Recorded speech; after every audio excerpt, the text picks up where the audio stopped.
Hi everyone, it's Adi. Hope y'all are doing okay. Um, just wanted to get in here and talk about something that I think is really important to get out of the way, especially as we start getting more and more people in the group. Um, I thought it would be a good idea for you to know where I stand around certain things that, you know, um, might be like very popular and common when job searching, but I found them to be very counterproductive. And they're not, they're not going to help you get there. So these are things that are going to be helpful for anyone, like, in any job search.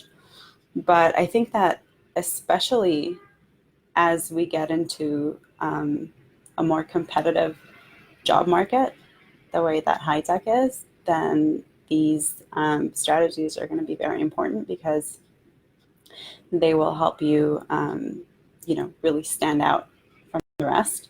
And, you know, so some of these might seem a little bit counterintuitive. I hope that they won't. I hope that they'll resonate with you. But I want to say something about uh, conventional wisdom before, like, I get into all of these. And this is something that I also tell, the startups that I help in my day job. Um, and it's that, we always have this tendency, this very natural tendency to want to follow conventional wisdom and to blend in and to, you know, try to go like, um, try to be okay.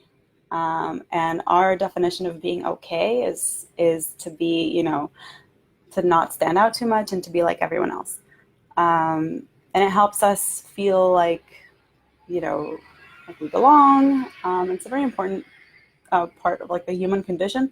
But when it comes to like trying to achieve very, meaningful things in life, then following conventional wisdom isn't a winning strategy. So there are like universal truths, but there are also like just things that exist because someone made them up. They were relevant ages ago when they were invented, and they're no longer relevant, but people keep perpetuating these things. And so, you know, if you look at the stats out there, most people are struggling to land a job, land their dream job.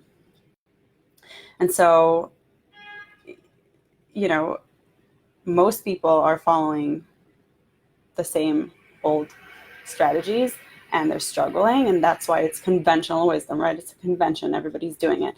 And so, my take on that is that if you want different results from what everyone else is getting, then you better follow some different strategies instead of trying to do exactly what everyone else is doing. And so that's all a note about standing out in conventional wisdom. And hopefully these will I will like make the case about these. It's not just like random stuff that I'm inventing. I'll explain exactly why I'm advocating these approaches and these strategies. But that's just like a disclaimer. So, right. So the sad truth is that most people, um, like everyone has this dream. Everyone has their idea of what their dream job is.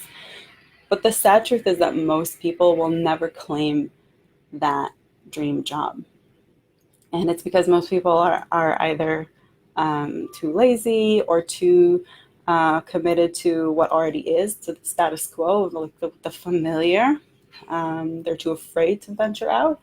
Um, or they've just been like crushed too much they're like defeated by life and their current job. If it's a really miserable situation and long, given enough time, then it might have actually like crushed their spirit to the point where they don't believe that it's possible to work at a job where, you are appreciated and regarded for your skills. and compensated fairly for them, where you can earn enough to, more than just get by, where you can advance and have, this career growth potential, and you can be fulfilled in what you're doing, and feel like you're doing something meaningful, both on a small scale and a large scale. So both, that your role is meaningful within the company, and that you have a say and you have a seat at the table. And also just that through that role, your company is doing great things. So you're actually influencing processes and things within the company, and in turn, that company or organization is doing, things in the world that have an impact on things that you care about. And so a lot of people have just been so jaded that they just, by their day-to-day reality, that they just don't believe that's possible anymore. And then there are those who are, super committed to getting that outcome, but they just don't have the right strategy. And I kind of want to make this twist on the argument that they have the right attitude, but only to a point. So they do have the right attitude in that, they're not expecting the world to like spoon feed them everything. So they are like, what we'd call go-getters, and they're not afraid to like roll up their sleeves and work hard to get what they want. And they're willing to really invest in their dream, but they don't have the right strategies. And so I want to talk about those very, very common strategies that people use, and ways that they try to job search, and how they go about it, and why that actually is counterproductive. And also, and then I'll talk about what that actually is and what you can do instead. And so the first thing that I see people doing a lot is this spray and pray method, right? Where it's basically like, okay, I'm going to send in or apply and send in my resume to any position that is remotely relevant to my skill sets. And whoever hits me back up for an interview, then I'll show up and come. And it's weird because like this is a really time consuming way of going about doing things. It's like it's low quality, right? It's like, so just like a quick, I'm hoping that most of you in the group can already like understand why this doesn't work, but just in case there's someone out there who's still doing it. When a company is hiring for a certain position, they have so many applications coming to them that they're actually not trying to, they're not going through that stack of resumes, or through the files of resumes that they have, trying to pick out the best ones. They're actually working by process of elimination, and they're weeding out the ones that seem like irrelevant. And so what happens is, basically, unless your resume is exactly what they want, then you're probably not going to make it to that next stage. And if you've been sending in a lot of resumes, and not getting called back to an interview, that's one reason why. And so I don't even believe in sending in a resume at all. If they ask for it in the process, then I will provide it, and I always have it ready, and it's always exactly as they need to see it. But that is definitely never my first contact with the company, and it's also what I advise you to do. Never let the resume be your your resume is supposed to be like your business card into the company, your ambassador into the company, and it's just especially for people transitioning, but also just in general. It's just not as effective as other methods, which I'll talk about. And so you never want to be in the position where you're just wasting your time, essentially sending out so many resumes. And it does take a lot of time. Each one of them is very low effort, but altogether it takes a long time. And the return on that investment of your time is very, very low. So that is definitely something that we want to like scrap out of our vocabulary in this group. Spray and pray is not the strategy here. And then the next thing is to the people who let their network do the heavy lifting for them. So these are the people who have already kind of realized that the way to get into an interview, the way to get their foot in the door or to get recommended for a job is not to send in some online application that's like an anonymous floating paper in a sea of other ones like it, like I just discussed. But they understand that they need to leverage their network. And so assuming that they have a substantial network that can help them, the mistake that people make here is to let that network do the heavy lifting for them. And what I mean by that is they don't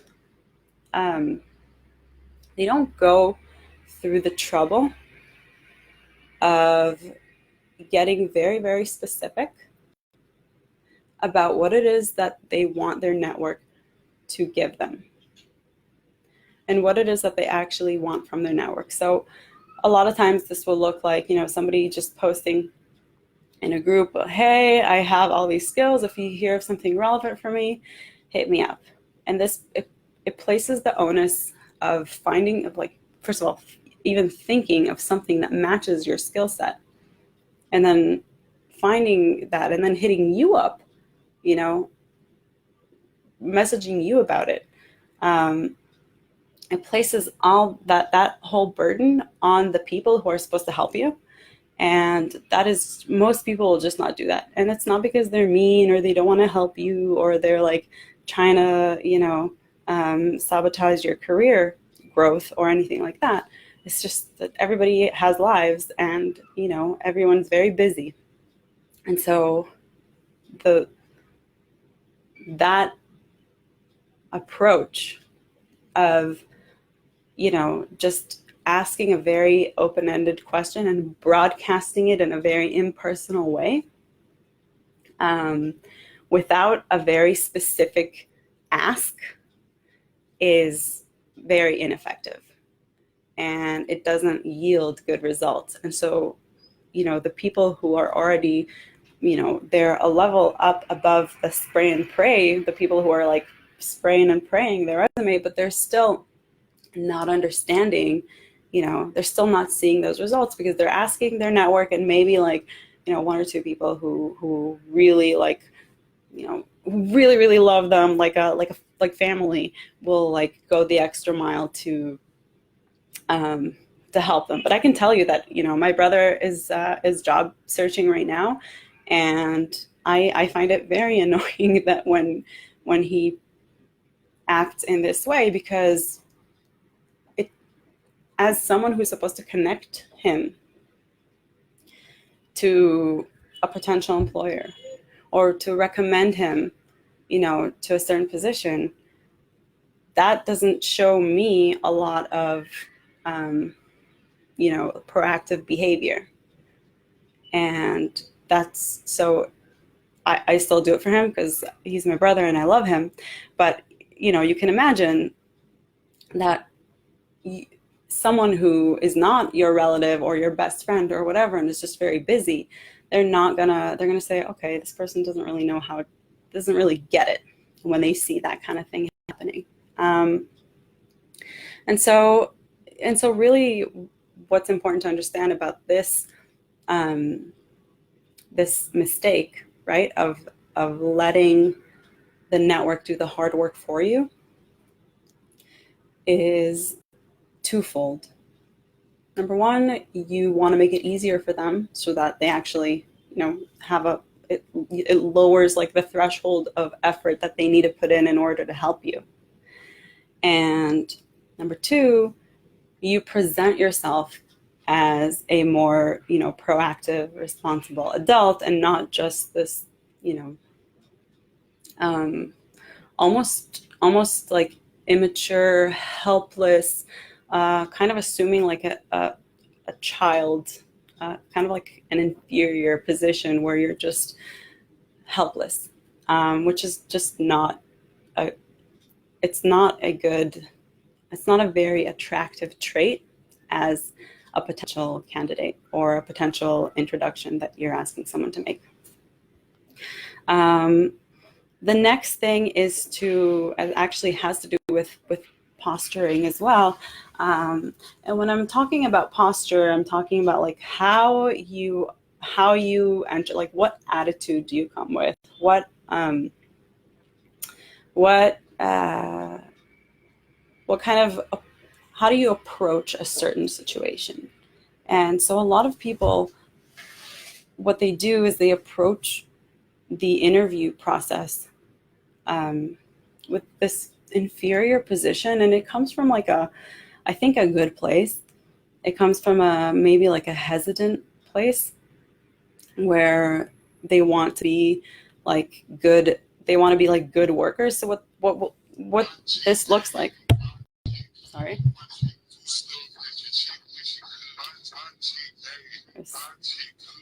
Wait.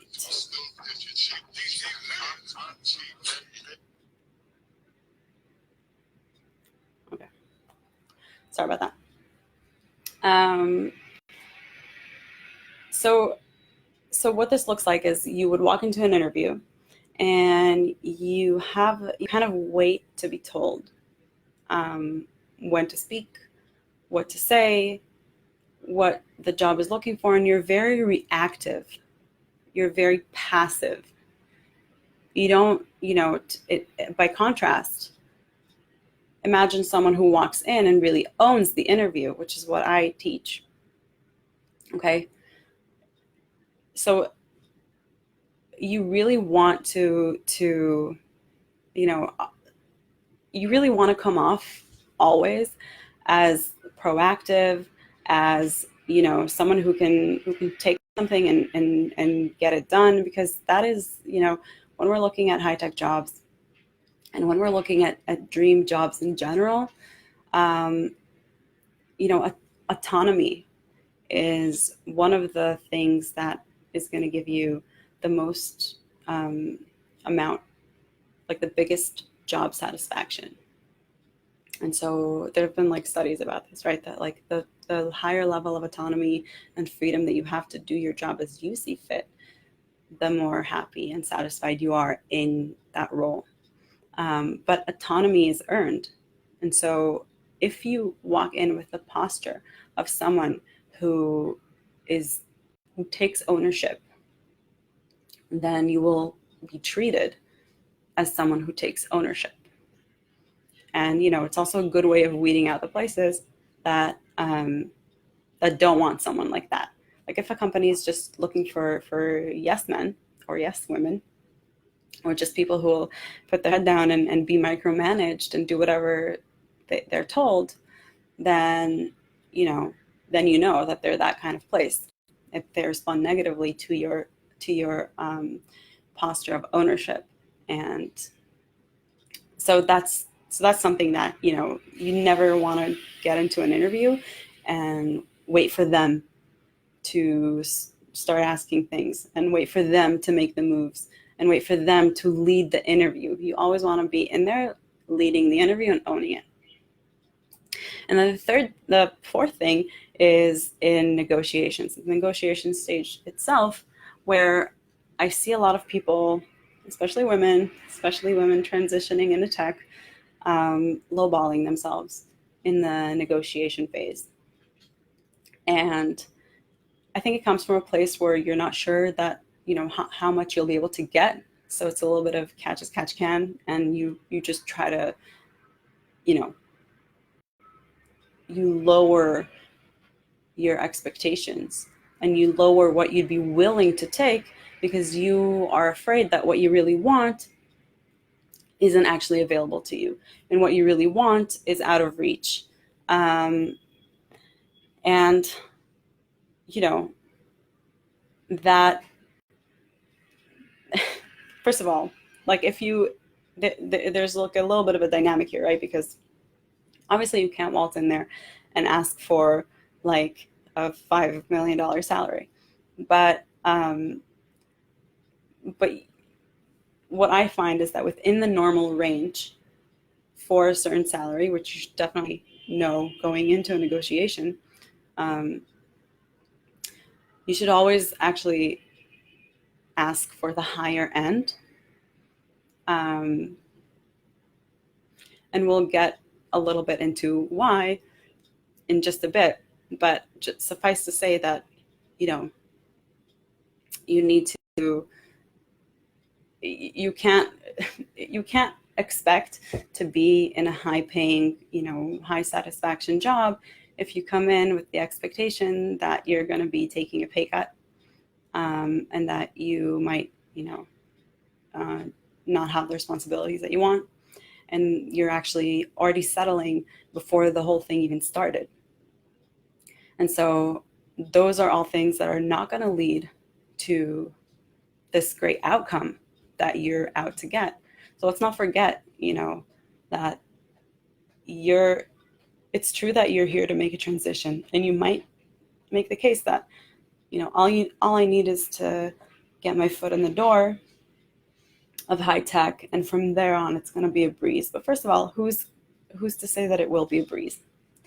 And second of all, if you can have more, you know, like if I told you that you could have more for sure, then why not go out and get it? Why not ask for it? Why not own what you actually want? Um, and it's something that, you know, you don't, like people do this because, again, they're afraid that maybe they don't believe that they can have more. But that's something that, you know, those are feelings, right? There's fear, uncertainty. Those are feelings. You can go out and create some new beliefs about what you're worth and what you can get, and, you know, assuming that you can find real references for that in the real world that can support that, because you can support anything you want, right? You can find evidence for almost anything if you look hard enough. And I talked about this a little bit before, where you're like, we assign meaning all the time, to everything. And so, you know, we can use that to our advantage. And what I mean by that is that you can take, um, this belief that you can't have as much as you want, and start asking yourself, you know, start looking for things that disprove that. Start looking for proof for something else, you know, that will serve you better, because your goal is to get that dream job, not, you know, a doorway to the dream job, not a stepping stone to the dream job. Your goal is the dream job.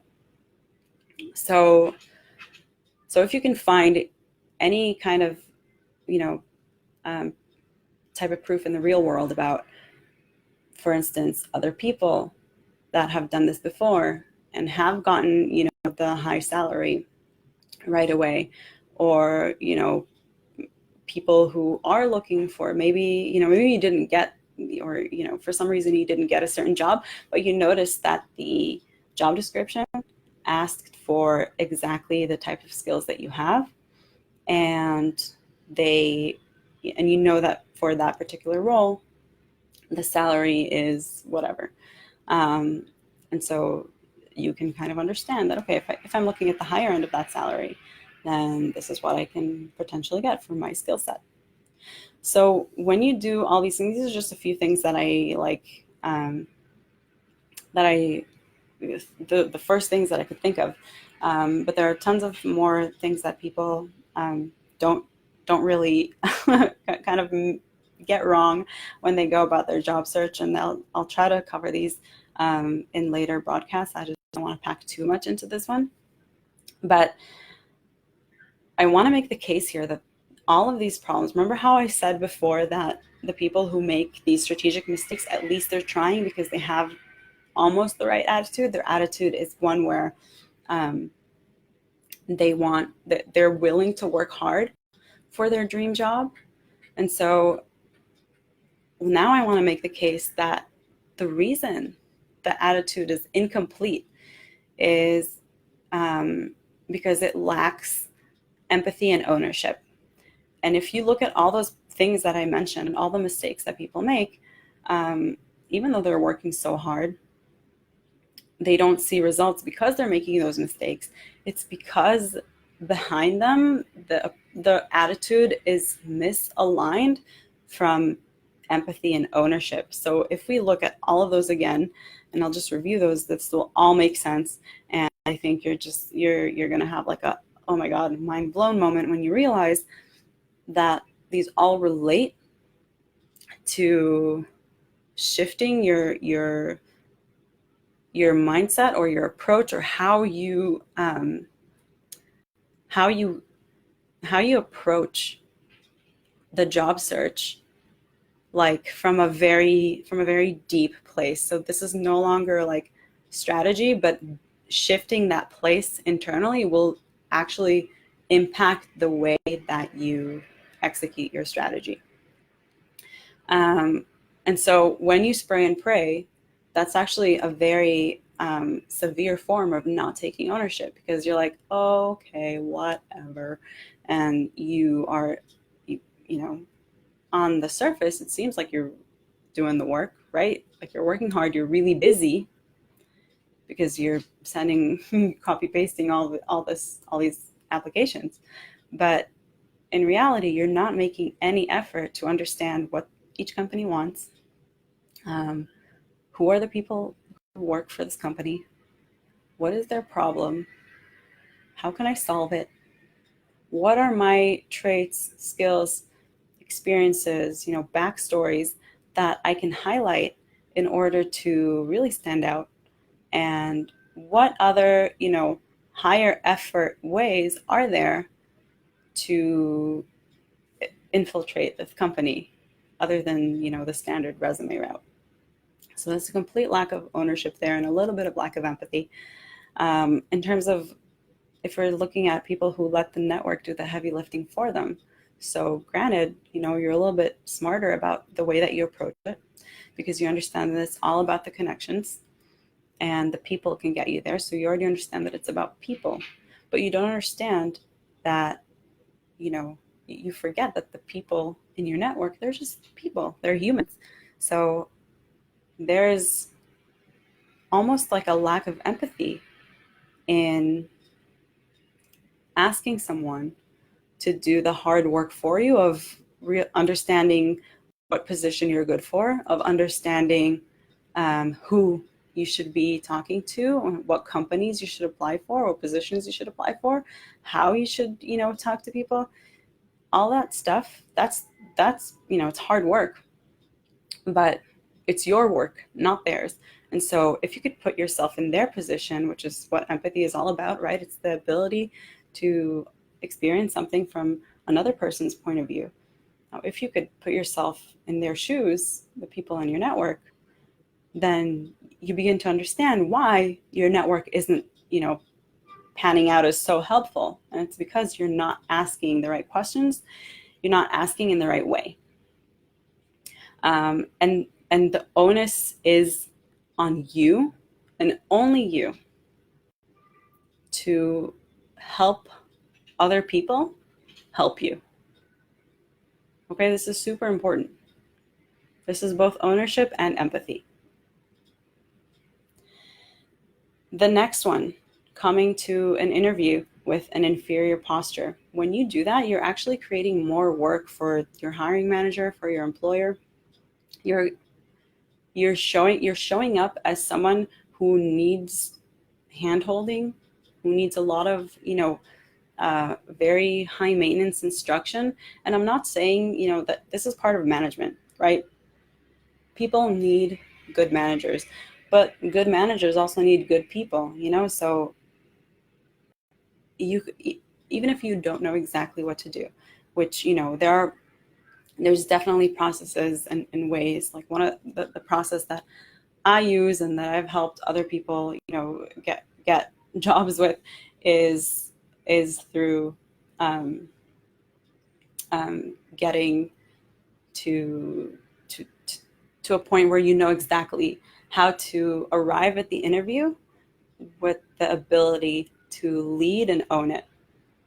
But even if you don't know how to do that and you haven't cracked that, at least have the proactiveness to say, listen, I'm a person who is going to need um, like uh, very close instruction for the first X amount of time. And after that, trust me, I can take off on my own. But in the beginning, I know myself and I really need to know the ropes. So if there's someone that can show me around, if there's, if you have any material that I can study, ideally you'd be doing that before the interview, but in case you haven't, or, or if you haven't had, you weren't able to or didn't have access, they sprung the interview on you before you could manage to do that, then that is like the minimum.